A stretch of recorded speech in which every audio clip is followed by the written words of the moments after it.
I know I said I've been willing to use the dissecting designs as a Patreon incentive, but sometimes a game comes along that I really want to spend some time discussing.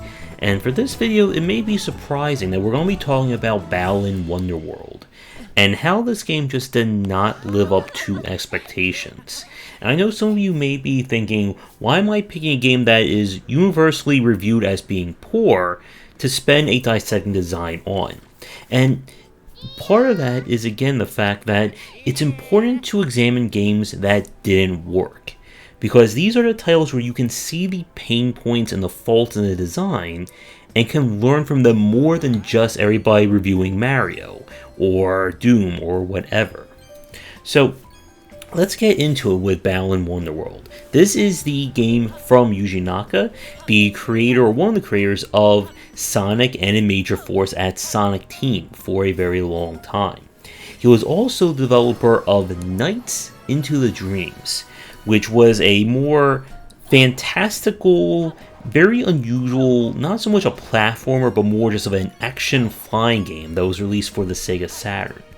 And you can see some of the aspects of Nights, especially in terms of its aesthetic, with Balan Wonderworld.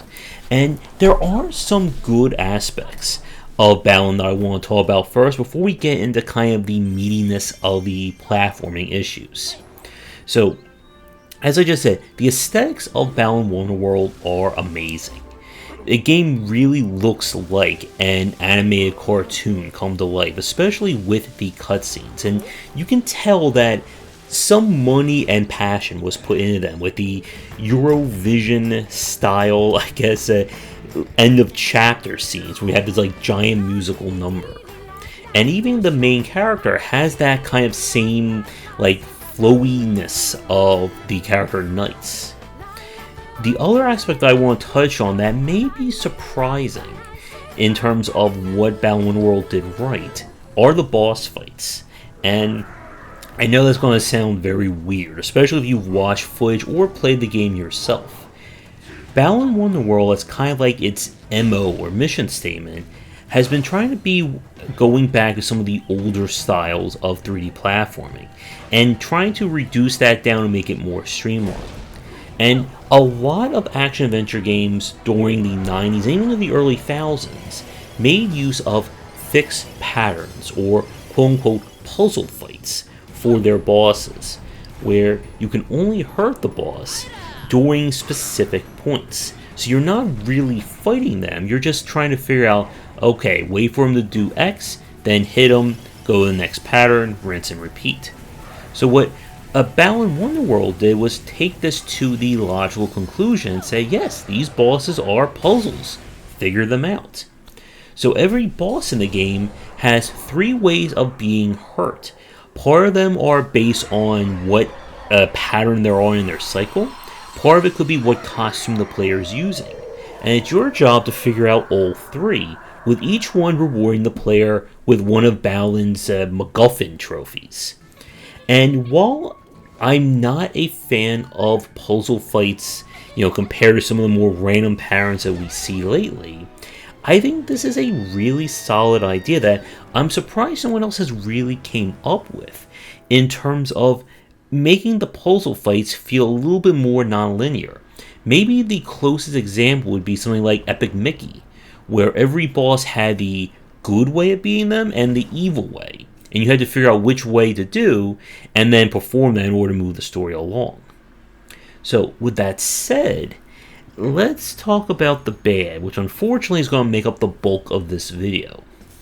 So, Balan Wonderworld, as I said, the main element of this game is the one-button platforming, or the one-button commands. Your control scheme is essentially built around movement with the analog stick, choosing a costume that we're going to talk about in a minute, and your action, or quote-unquote action. Now, you may have noticed I didn't say jump, and this begins kind of problem 1 for Balan Wonderworld, the actual interactions. As we've talked about on many design videos here on the channel and in many of my posts, if you want action games to feel right in the player's hands, you have to make the controls work. It has to be enjoyable to move around or jump or shoot or climb or whatever you want to do in your game. If you can't get the moment-to-moment gameplay working, nothing else is going to matter. Because if it's a pain or it's unenjoyable to control your character, people aren't going to stick around. And this is where Balan Wonderworld slips up. They're trying to basically have their cake and eat it too. They want to make the platforming easy to get into, so they remove all the elements. But by doing so, they make it far more clumsy than it should be, especially if you compare this to, oh, I don't know, Mario and Nintendo. We've talked about many times the quality of the platforming in a Mario game, and a lot of that comes down to just some very amazing moment-to-moment gameplay. And Mario is a game that has two buttons. You have a jump, and you have kind of like Mario's like context-sensitive command, whether it's a punch, a dive, use his special power, whatever. But that's it. And Mario and Nintendo get a lot of value out of a two-button control scheme. And you would think that with a game like Balan Wonderworld, that one button would be able to at least not exactly get close, but still give the player value, and that is not the case. And the reason is that what the developers did was, instead of making one command feel really great, they just cut up like 50 or 60 individual commands and separated them. So if you haven't played Balan Wonderworld, the key mechanic of the game is that you wear costumes. Each costume gives you a power, and that power is tied to the action command. But herein lies the issue with that. Jumping is not a universal command. Instead, you have some characters who can jump, some characters who can attack, some who can attack through their jump, some who can jump through their attack, and so on and so forth. But this is not how you want to do good platforming, because instead of giving us a character who has one set of moves that feels great, we have a character who has, I think it's like 60 or 70, I don't have the exact number off the top of my head, number of costumes, with each one just feeling lackluster. If I can jump, I can't attack. If I can attack, I can't jump. And this sets up the level design to be just very awkward. And that takes us, or we'll go to that point in a second. But to stick to the costumes, it would be fine if the costumes had some element of uniqueness to them. A good example, or a classic example, would be Little Nemo and the Dream Master from the NES, where when you change your character's outfit, you not only change their stats, but you change how they attack, how they move around. There's that sense of growth, or that sense that, something is going to be different if I'm wearing costume A versus costume B. And what they probably should have done is just give every costume two button commands, a jump and an action. And that gives you far more leeway in terms of design. You want the player, or you want the character, to feel good to control no matter what. And you can tell when you play Balan Wonderworld that something is just not meshing right. For instance, if you want to swap out your costume, you have to use the shoulder buttons, which also inherently breaks the one button command UI. But it's slow, it takes about a second to a second and a half per swap, and that's not what you want to do. When we look at Mario, there are so many commands I can perform within milliseconds of controlling and moving Mario around.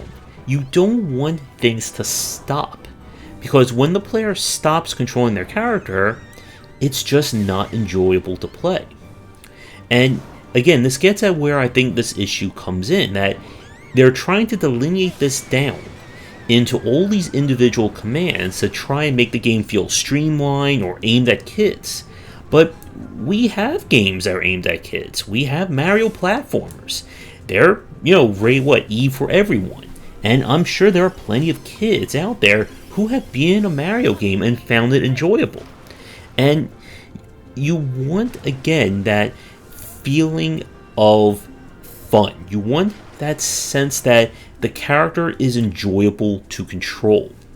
And part of that also stems or goes into the level design. And that's where the second point of these issues with Balan Wonderworld come in. The level design of the game just simply is not working, both from the streamlined approach that developers are trying to aim for, and just as a 3D platformer. And the problem really stems from just how really flat the level design is. And a lot of this really comes down to the constraints levied by the whole costume and one button interface. When we look at Mario, or any of the 2D or 3D Mario games, the levels are designed to accommodate all of Mario's different tech.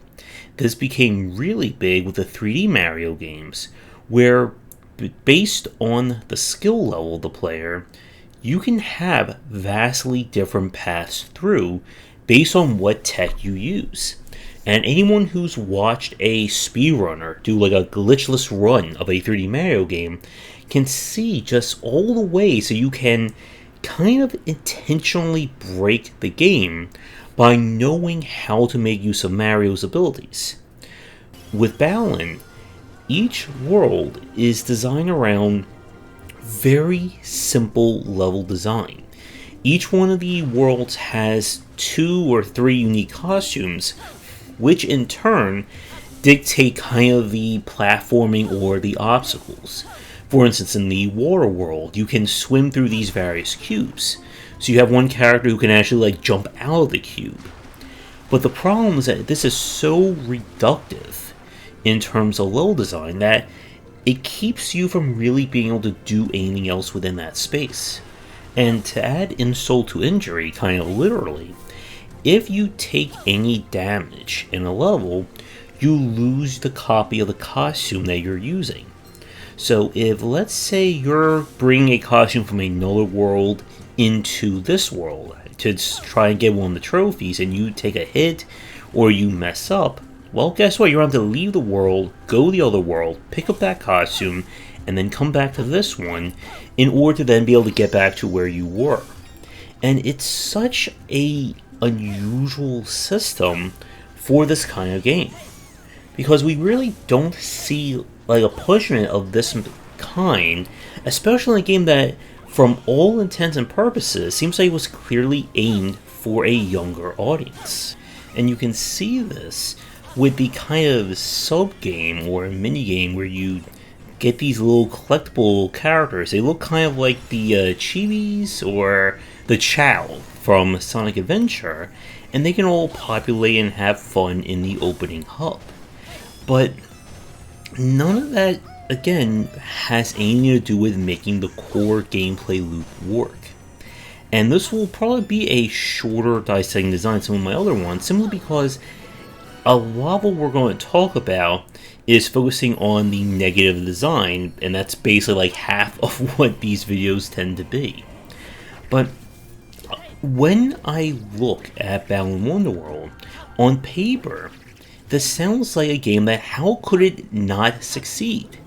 You know, with the name of Yuji Naka backing it up, you know, very expressive graphics, a new 3D platformer, Square Enix's backing. But then when we play it, like after about 5 minutes of playing this game, the question then turns to, how could this game not fail? And that sounds very harsh, and it is. But as we've said, the goal of the series is to be able to examine games at a deeper look and to understand what is the difference between a success and a failure. So we're going to take a quick break, and when we come back, we're going to get to kind of our final sections and talk a little bit more and try to compartmentalize why did this game not work and what are the lessons that you can take away from it if you want to build your own platformer. And as always, if you're interested in more of my thoughts on design, be sure to check out my latest offering of books. For entry-level students, we have 20 Essential Games to Study, and then the Game Design Deep Dive series that takes an extensive look at different genres, with horror coming by the end of 2021. With Balan Wonderworld, so much of the game's problems, as we've talked over the last 15 or so minutes, have really been about a failure of understanding the gameplay loop and its relation to the market as a whole. Some people have said that it reminds them a lot of the early thousands, maybe a little bit older than that, 3D platformers.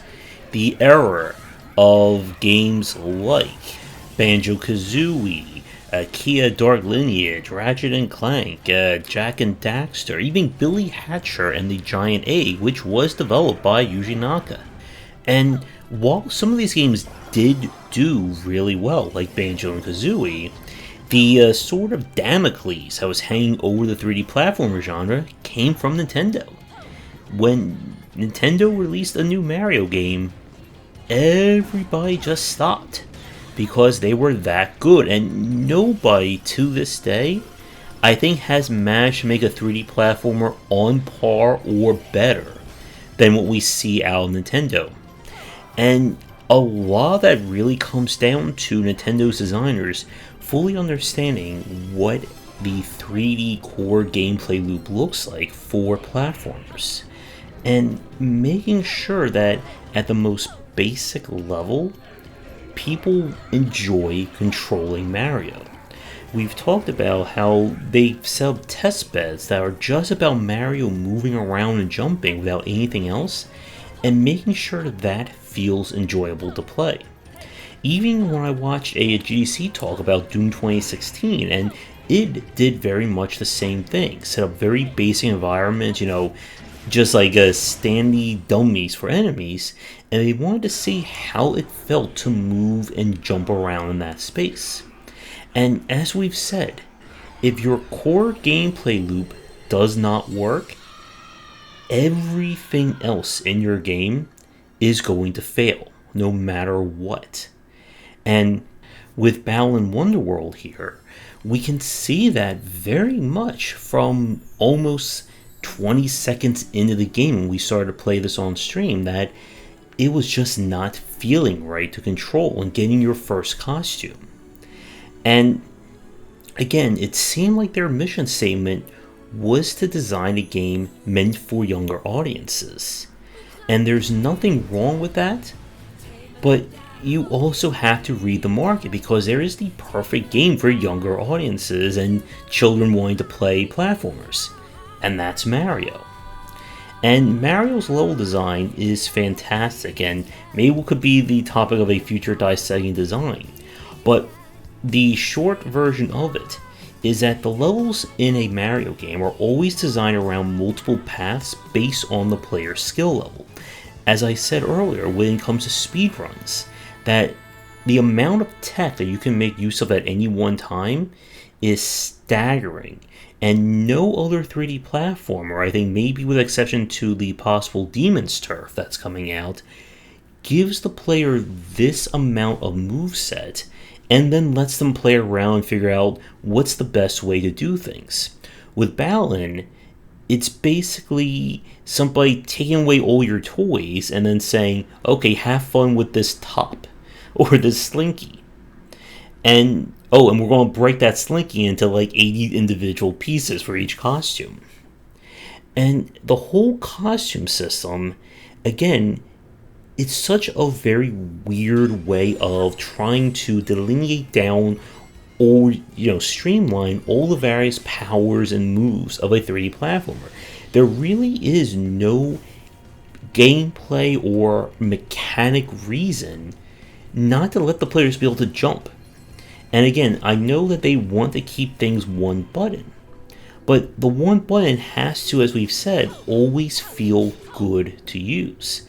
And we're just not seeing that in Balan Wonderworld.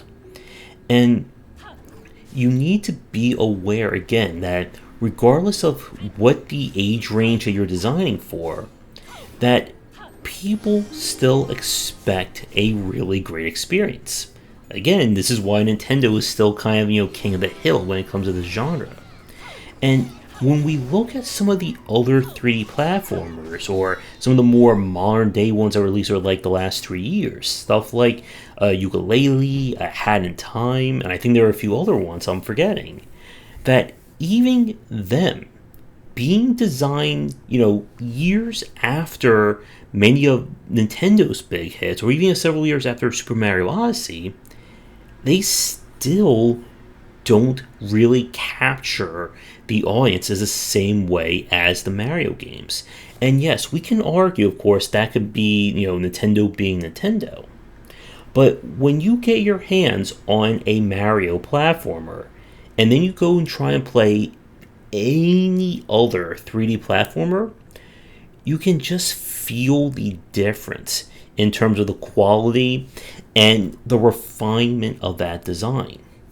With Ukulele in particular, that, again, this was a game that was supposed to be the spiritual successor to Banjo-Kazooie, the game that came the closest to competing with Nintendo during the 3D platformer market of the early 2000s. But when we all played Ukulele, we found a game that was okay. It didn't really seem to do anything evolving or iterating on that design. And that is why I think a lot of people just did not enjoy it. If you've never played a 3D platformer before, I'm sure Ukulele will be an amazing experience. But we live in a world where there is Nintendo and Mario. And when we compare these games together, it's kind of like the difference between getting your hands on a supercar and getting your hands on like a Beetle. And like Ukulele wasn't a bad game, but I just lost like the desire to keep playing it because it just felt like this was something I've already played before, and I played many times prior. And it is a lot harder to create really solid action gameplay, whether it's 2D or 3D based design. Because again, the feel of the movement and of the character are vital to these games, much more so compared to a RTS or an RPG or any abstracted based design. And the developers who typically do the best in this space fully understand what that means to really get that sense of good control down. But returning to Balan Wonderworld, there just isn't that there.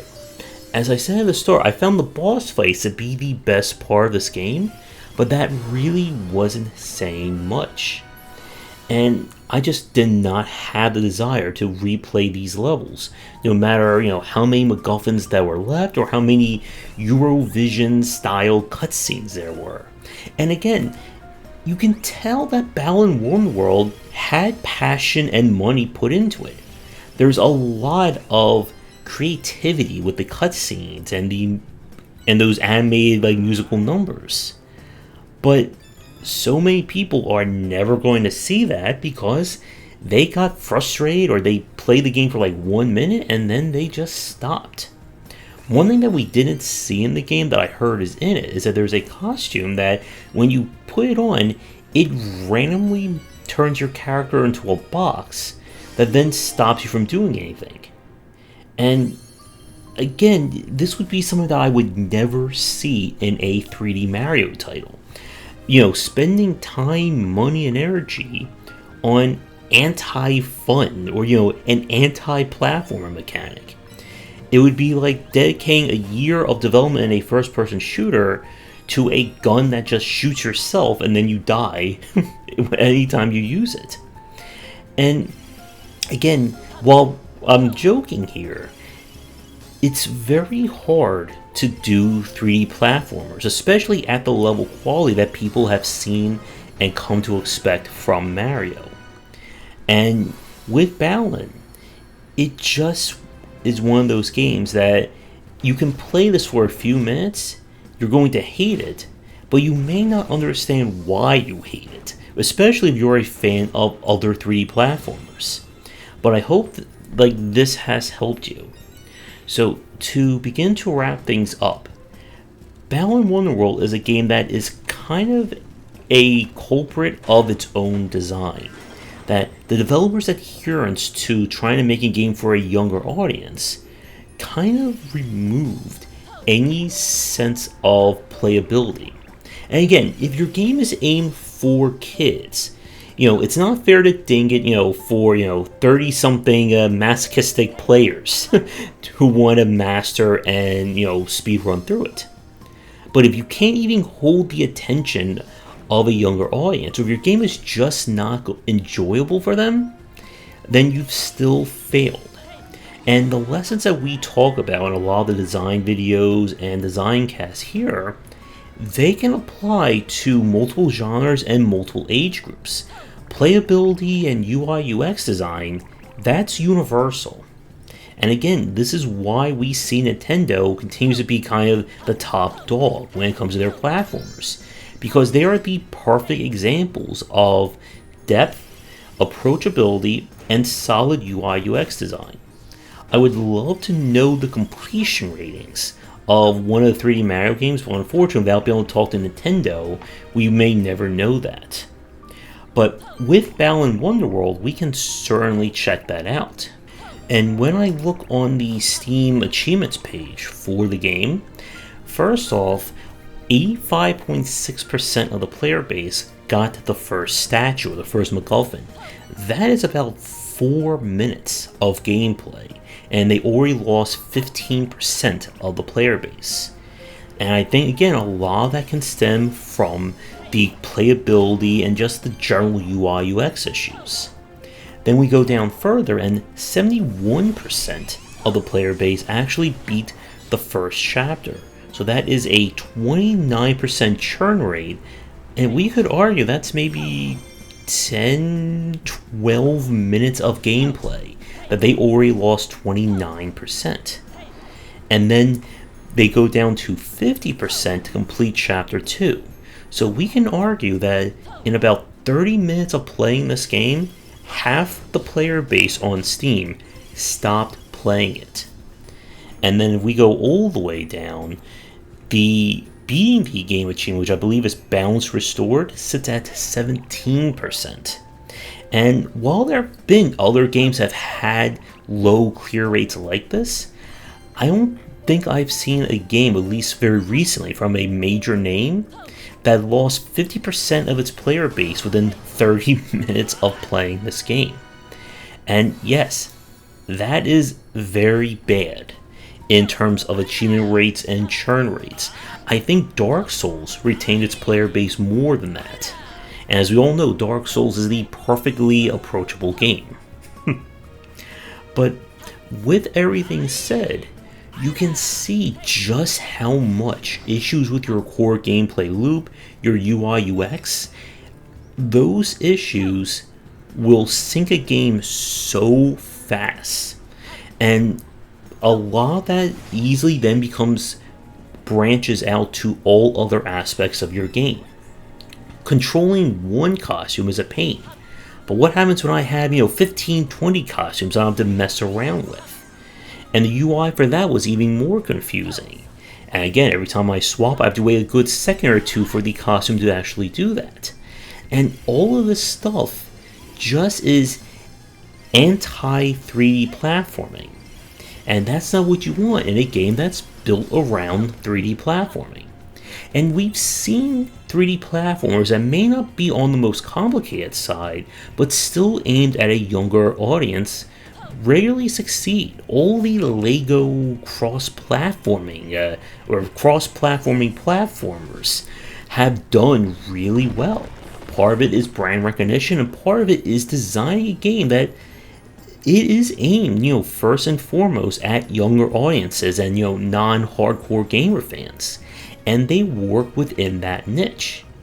But with Balan Wonderworld, that even with everything in this game, I doubt most kids would want to play this.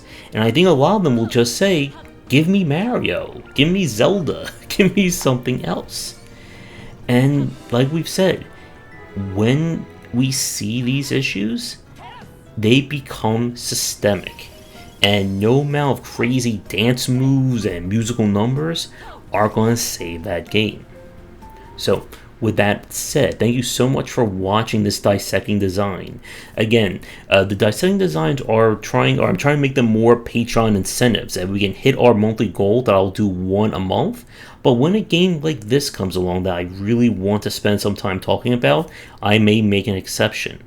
As always, check out our Discord and Patreon link down below, and come back for daily discussions on game design here and on game wisdom, where the art and science of games. Until next time, take care.